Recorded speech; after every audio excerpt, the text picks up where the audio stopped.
Halo, Assalamualaikum anak-anak kelas 5 yang luar biasa. Jumpa kembali bersama Bu Maya.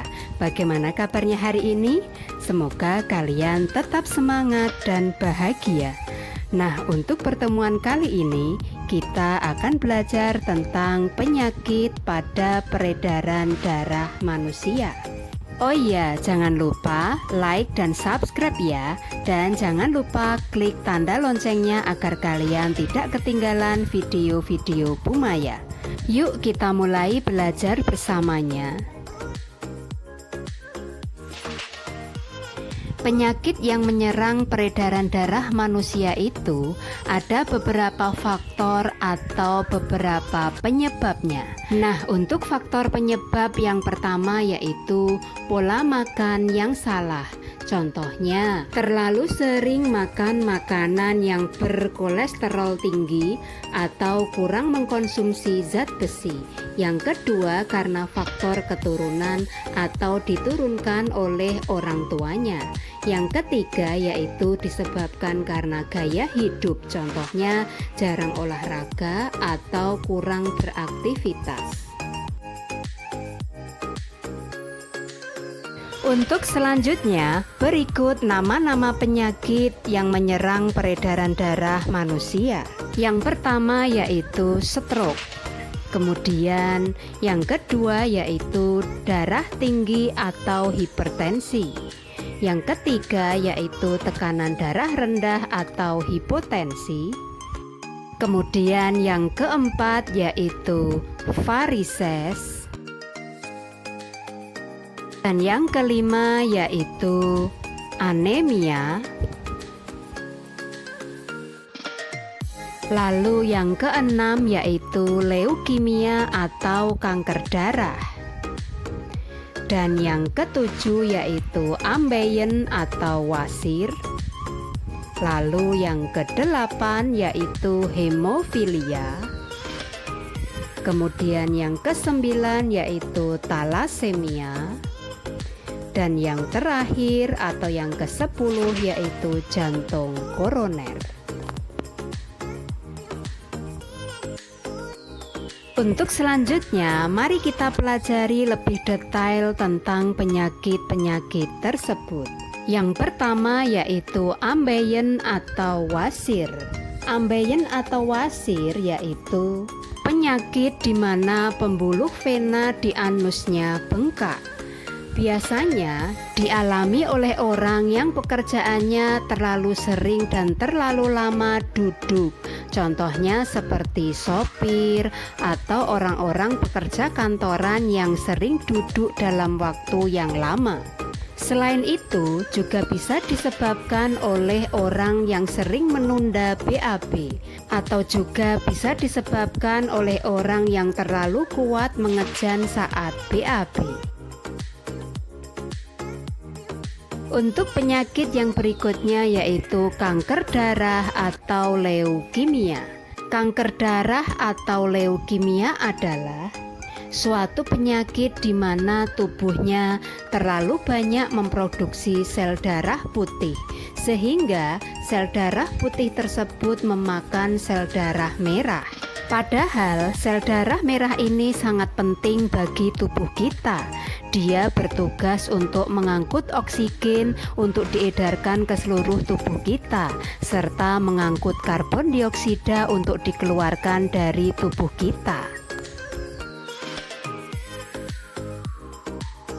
Untuk penyakit yang berikutnya yaitu tekanan darah rendah atau hipotensi, yaitu penyakit di mana tekanan darahnya kurang dari 120/80 mm/Hg.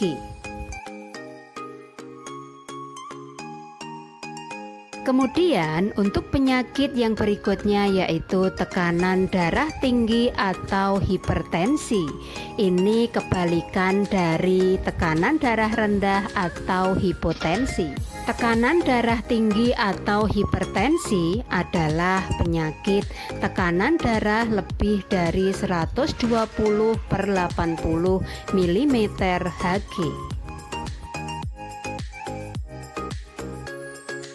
Kemudian untuk penyakit peredaran darah yang berikutnya yaitu hemofilia, yaitu penyakit keturunan di mana jika terluka maka darahnya akan sulit membeku atau darahnya akan terus mengalir.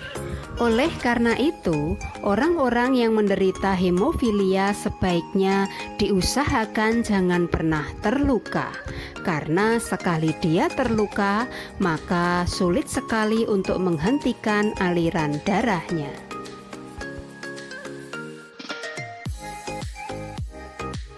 Untuk selanjutnya yaitu stroke. Stroke adalah penyakit di mana pembuluh darah di otak pecah.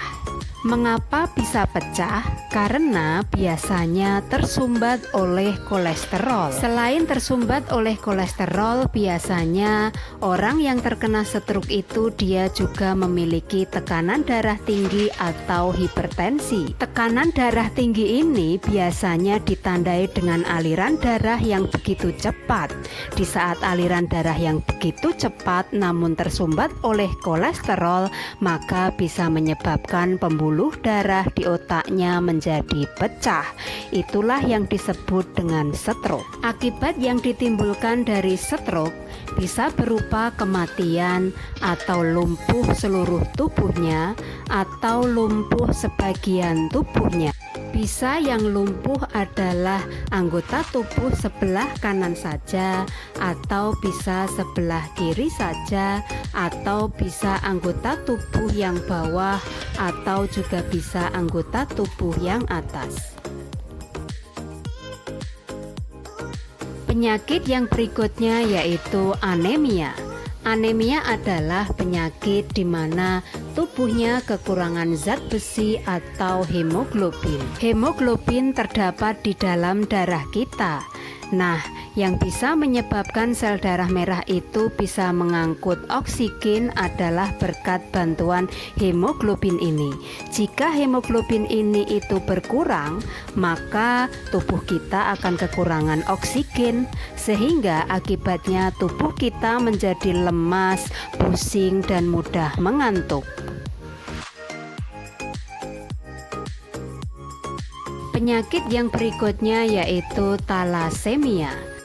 Talasemia adalah penyakit di mana bentuk sel darah merahnya tidak beraturan, sehingga menyebabkan daya ikat sel darah merah terhadap oksigen dan karbon dioksida menjadi berkurang, sehingga dapat menyebabkan tubuh si penderitanya kekurangan oksigen dan kelebihan karbon dioksida. Padahal karbon dioksida itu sangat berbahaya bagi tubuh kita.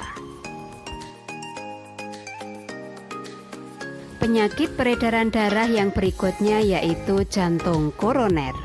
Jantung koroner adalah penyakit di mana terjadi penumpukan lemak darah atau kolesterol pada arteri koronaria, yaitu pembuluh darah yang bertugas memberi nutrisi pada jantung kita, sehingga menyebabkan aliran darah yang menuju ke jantung menjadi berkurang.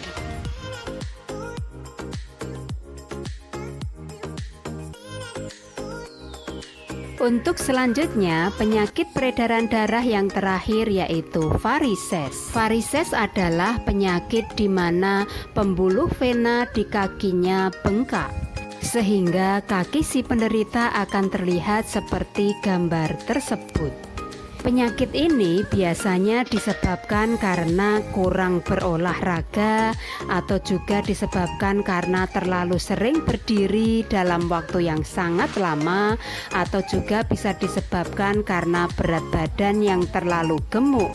Berat badan yang terlalu gemuk bisa menyebabkan pembuluh darah di kaki kita menjadi varises, karena badan yang terlalu gemuk itu membuat kaki kurang mampu menopang berat badan kita yang gemuk tersebut. Nah, demikianlah tadi berbagai penyakit yang menyerang pada organ peredaran darah manusia.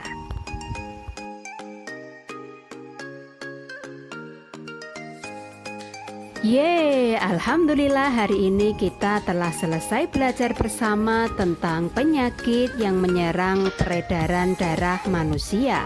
Bagaimana? Apakah kalian sudah mengerti? Wow, kalian memang luar biasa. Oke, jangan lupa like dan subscribe ya. Dan sampai jumpa di pertemuan yang berikutnya. Terima kasih. Wassalamualaikum. Bye.